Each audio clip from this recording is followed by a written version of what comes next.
What's up, everybody? It's your boy Ryan Gordon here from Free Alexander Media with another episode of the Alley Oop Podcast. This is episode 3 of the Alley Oop Podcast, which highlights current and former basketball players using basketball as a lob to do bigger and better things. And this week, we're here with Coach Trev and what's your name again? Coach Buck. Coach Bud? Buck. Coach Trev and Coach Buck. Just meeting each other, so this is kind of cool. Awesome. You guys are in charge of BOB. BOB. But before we get there, I want to know about you guys' basketball resume, from high school to now. So whoever wants to go first. Coach Trev, did 2 years at Me High School, didn't play. Transferred up to Joppatown High School, where I played my senior year, was all county, made the all-star team. Left there, graduated, went to Salem Community College, which is in New Jersey. I was a part of that team, but I was ineligible, didn't play. And then reality set in for me as far as having to get a job, and I was just like, what do I do now? Is it really worth, chasing the hoop dream? So I reached out to my AAU coach, shout out to Coach JD. He put a team together for me down Little Boys and Girls Club, and I just started coaching basketball. So fell in love with coaching basketball. All right, this is Coach Buck. I played 3 years at Arundel High School. What years? 2000, what was it? 2004 to 2000, no, 2005 to 2007. Oh, so you older. Yeah, I'm a little bit. You know RJ? RJ Harris? Yeah, he was younger than me, though. Okay. And my godbrother played there, but he graduated in 2013. Okay. Carroll? Yeah. Oh, yeah, awesome. Yeah. Anyway. All right. Yeah, before my time. Yeah. No, I played 3 years there. Was the captain all years, and then made all county, all-star team. After that, I got a couple looks for D3 and D2 schools, but I was stuck on playing D1. So learned quickly, went to Towson University, didn't get a chance to walk on. After that, I just became president of club basketball at Towson. So I was still playing and traveling. But then after that, still didn't want to play anymore. Got a job at a sports agency where I was still interacting with athletes and all that and around basketball enough.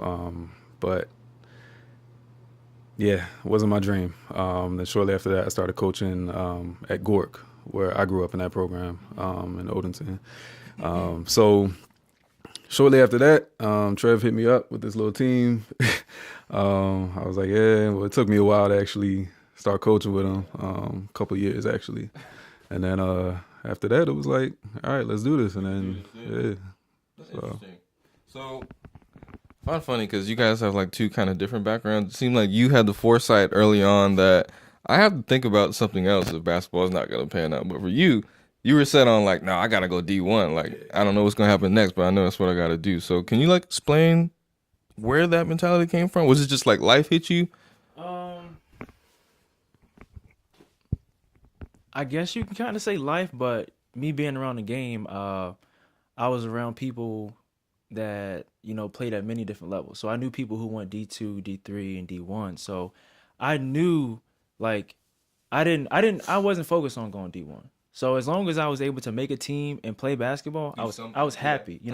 I just wanted to be around the game. So once I realized that, I'm like, okay, let me go to this D2 JUCO and, try out.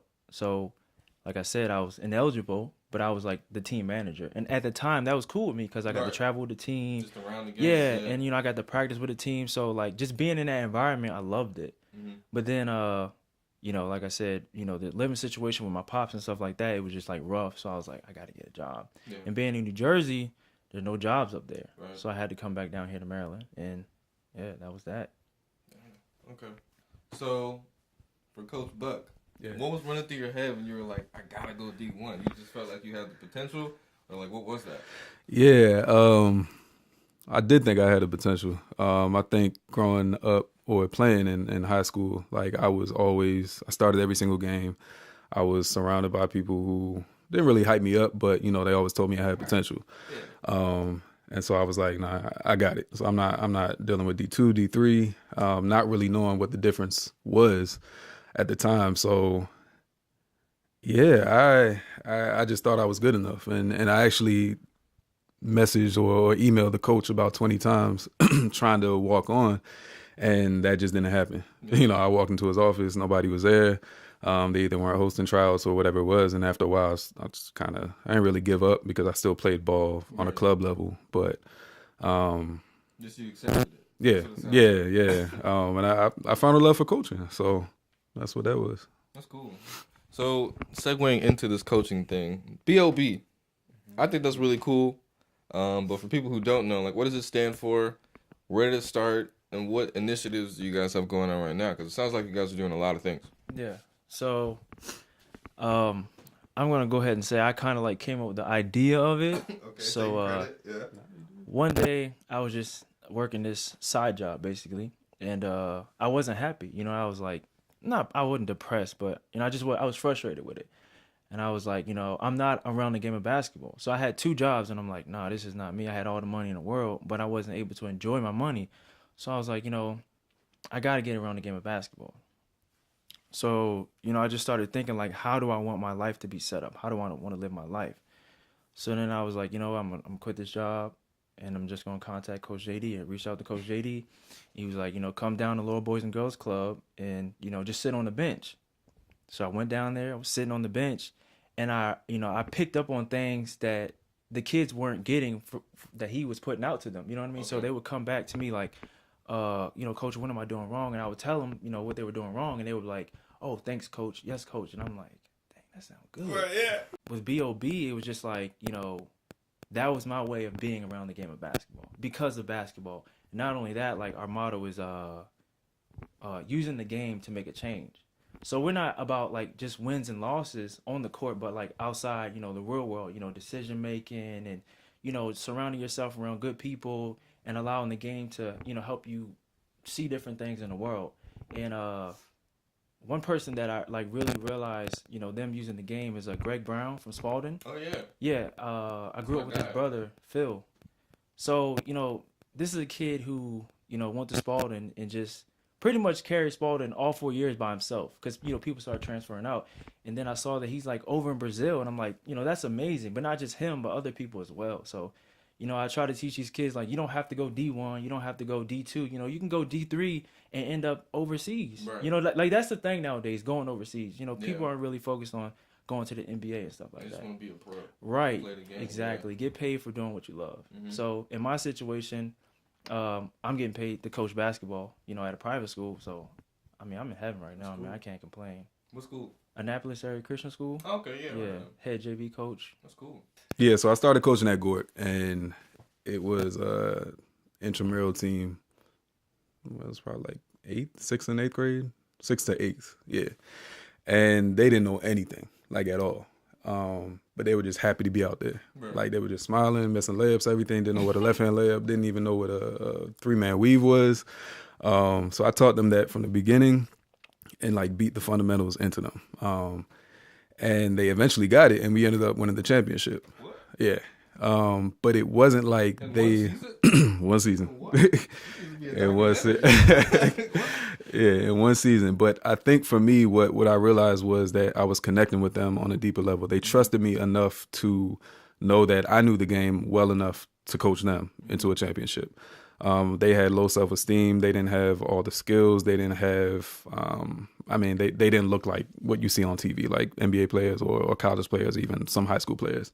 A lot of them got cut from the high school team. Well, actually, the middle school team, the 8th grade team. So this was their backup. And the relationships that I formed with them led me to, it gave me the opportunity to teach them enough. And have them trust me in a way that's like, all right, cool, he has my back. So from there, I was like, all right, so they're looking at me as a big brother. And so because of basketball, I'm able to be in their lives. Because of basketball, I'm able to teach them all these different life skills. And so for me, I stopped focusing on playing at that point, and I was like, we can really do something. And it was roughly around that time I started coaching in Baltimore, Liberty Road Ballers, with one of my friends. And then, Trev hit me up and was like, you got to stop playing with them. Like, come over here. Yeah, begging me. He was like, yeah, what's some good post moves for big man and all these different things. So I was like, all right, gave in. Didn't really give in. I mean, it wasn't a hard decision. It was more so just a timing thing. Right. At the time, I was working in Virginia, so I would have to drive all the way up there and do all that. So it was yeah. So eventually got on with Coach Trev. Met Coach JD for the first time. I could tell Coach Trev was nervous. I remember walking in with flip-flops. He was like, what you doing? Like, lace up. And I was like, what you mean lace up? Like, I mean, it's what I was used to, but I guess as a coach, you got to set a certain standard when you walk in, make sure the kids see what they're supposed to see. And so started coaching with him, and, Trev had a lot of heart with it. This is his baby. He came up with the idea and everything, and I joined in and I added to it. I pretty much, like, from a business aspect, I'm like, all right, what tournaments we going to get in? What's going to be the most beneficial situation for these kids to go in? How are they going to get exposed? What plays are we going to teach them? What are they going to need to use when they get to high school? Certain things like that. So I was, I don't know, left side brain, right side brain? I think it was left. Left side. Yeah, the more strategic aspect. Yeah. Yeah, left side. So I was more strategic with it. His was more so the passion for coaching and everything like that. I had that, but also I have a business background, so I was able to bring that to it in a way. So real quick, okay, so that's awesome. It sounds like you guys are doing some amazing things. So I just wanted to focus more in on the relationship with kids. Yeah, my approach to it is like, what kind of guidance can I give this kid from his point on to where I'm at now? Thinking back to if I was in his shoes, what would I do different? So it's like, first of all, I would make sure my grades are straight because, a few times I was ineligible. Right. That caused me not to be able to play basketball. So, first thing first is academics, student athlete. You have to have your grades. And I tell kids all the time, I know many people who got a spot on the team just because of their academics. Once you get on the team, then you can show the coach what you have to offer. I know people who are great basketball players but didn't have an opportunity to show it. So, academics, first of all. And then, it's just like me dealing with guards, me being a coach, I kind of see what their weak sides are to their game. And then I just, critique it, attack the gaps, floaters, draw contact on your layups. And once they, learn that and they gain the confidence, it's like, you just keep moving on with them as they progress in life. Mentoring is my passion just in general. But knowing how, basketball is not the last thing that they're going to do in life, realistically. Knowing how they should act outside of the basketball court is important for me. At some point, you're going to be, some of these kids are going to be in high school. Some of them are going to play college basketball or professional. Coaches want to see you acting like a young man, right? They want to see that you have your head on straight. They want to see, aside from basketball, they know you can play, but like Coach Trev said, they're asking about your grades. How are they doing academically? They're student athletes. Do they treat women with respect? How do they interact with all these different people and all these different moving pieces? So for me, growing up, I had a coach when I coached at Gork. That's the reason why I went back to that program. Coach Darren Bell, he taught me a lot of things, life skills. And he, without actually telling me, taught me what it was to be like a man. He was one of those people that did that. So seeing him and how he carried himself, how he interacted with other people, I'm like, okay, well, that's what I can show for other people. I don't necessarily need to tell them and yell at them and say, you need to do this, you need to do that. Get in that relationship with them, and then them seeing how you act outside of the basketball court or even on the basketball court, it creates an impact. Yeah. So you don't necessarily have to know what to say. For me, I think, and Coach Trev, we don't try to be anybody else but ourselves. We've been through a lot. We've seen through a lot. We've seen a lot. So just having that experience and sharing that with them, I think is important to connect with them. So don't have to know what to say or even do, really just connect with them. And from there, like, relationships will build. And then, if you know basketball, you know basketball, and you can start talking about it. So that's where my mentality is. Go ahead.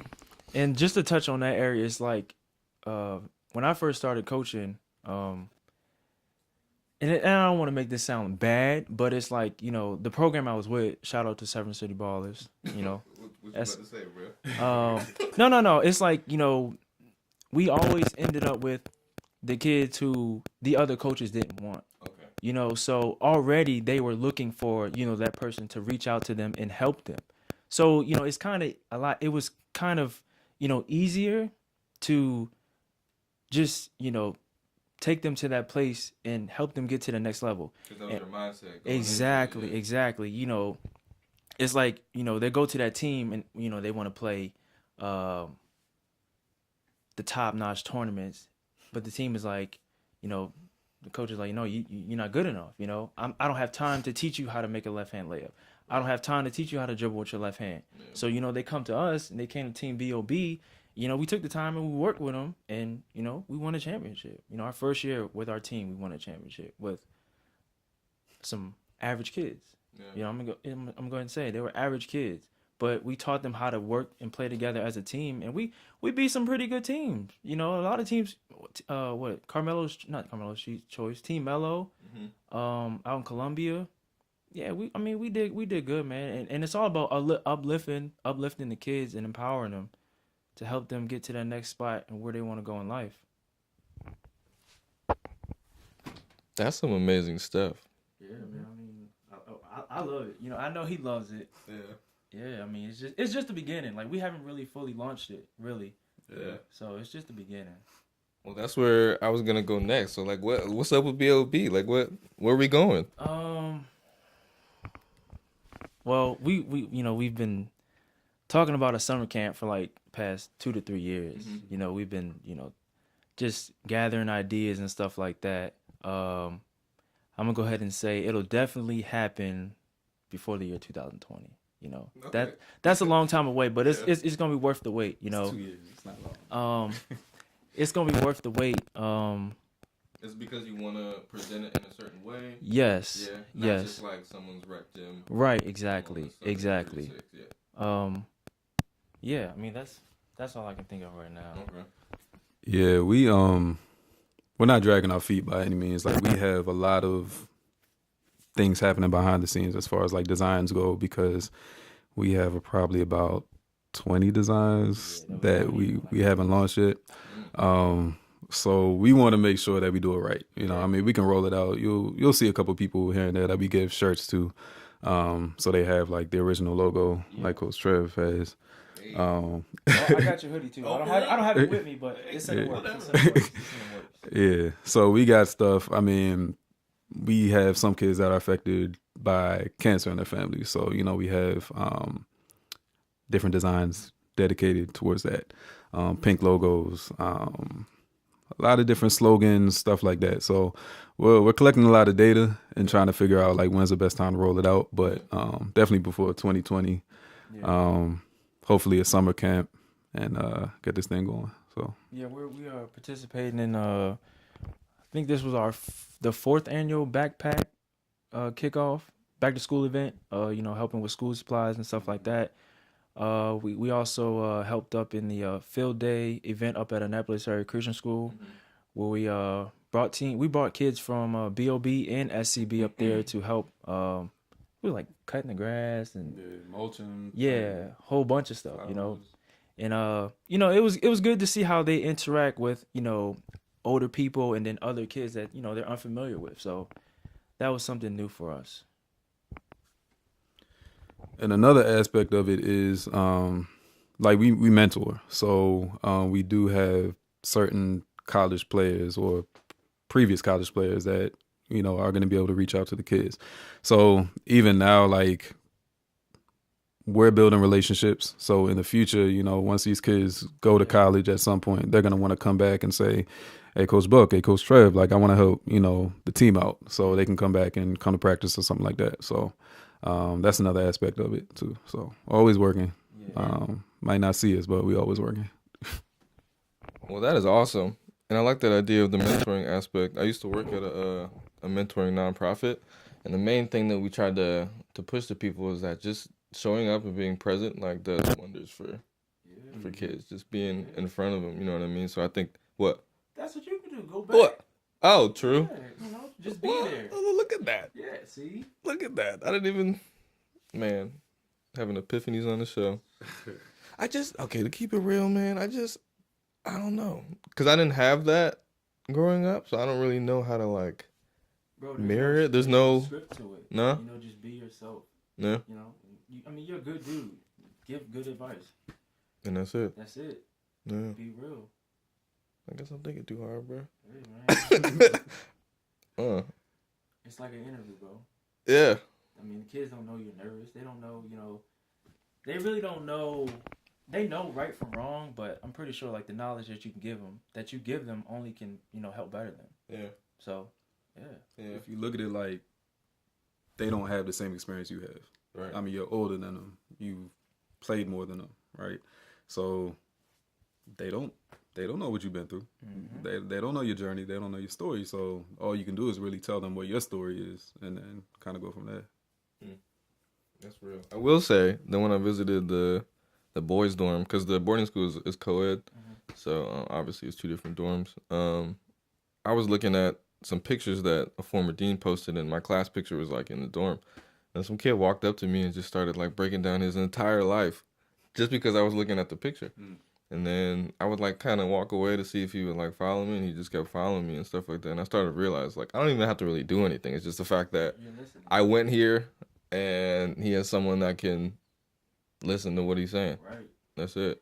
That's another thing, bro. Like, not gonna say his name, but me and Coach Buck, we had kids that they didn't have a father figure in their household. So we would go pick kids up. The moms would be at work or whatever. We would be using our own gas money, for work gas money, and picking kids up. Dropping kids off. There were times where kids, were hungry. We had to spend our own hard-earned money. So, I just feel like, filling in that role, not saying I'm your dad, but, right. Just to be there for the kid at that time, they appreciate that. They appreciate that a lot. Yeah. Well, that's real, man. Where can everyone find you guys? Online. I'm on Instagram, .b. Dang, I don't even know. Hold on, let me look. Hold up. I'll put it on the screen. I think it's b.o.b. _ I don't know. Yeah, you gonna do it for me? I got you. All right. Yeah. On Instagram. Y'all got a website or something, dude? Not yet? Yeah, we do. Yeah, it's because of basketball.com. Okay. That's not taken by anybody. No, sir. Yes. Still under construction. Registered and everything. My personal Instagram is _Buck, BUCK. That's not taken either? Nope. Jeez. I got the juice. Yeah. But then, look out for Twitter's coming and all that other stuff. So it's going to launch before 2020. So yeah. Cool. And lastly, I guess, any last words? You want to give some good advice? Stay in school. Focus on your grades. Not for real, man. For real, man. there are a lot of distractions out here for these kids. Yeah. Like just the music alone. It's just bad. Don't focus on going. Don't let D1 be your main focus. You can reach your goal or be successful in life from D2 school or even D3 or even NAIA. That's hard to say. Yeah, like, just be great, man. And if you got any questions, holler at me, man. I got you. Coach Trev. Got it. Yeah, what he said. That D1 thing spoke to me because, looking back, I don't really regret it because otherwise I think if I went D1, I probably would have never started coaching, right? And I probably wouldn't have been in the same situation I'm in right now. Yeah. So everything happens for a reason, and I do find a passion in coaching now. So stay in school. Yeah. Get good grades and grind. Work hard. Amen. Well, this is episode 3. Thanks, guys, so much for having me. Appreciate it. I don't know where we are right now. I think we're in Catonsville. Yeah. But it's been fun. Awesome.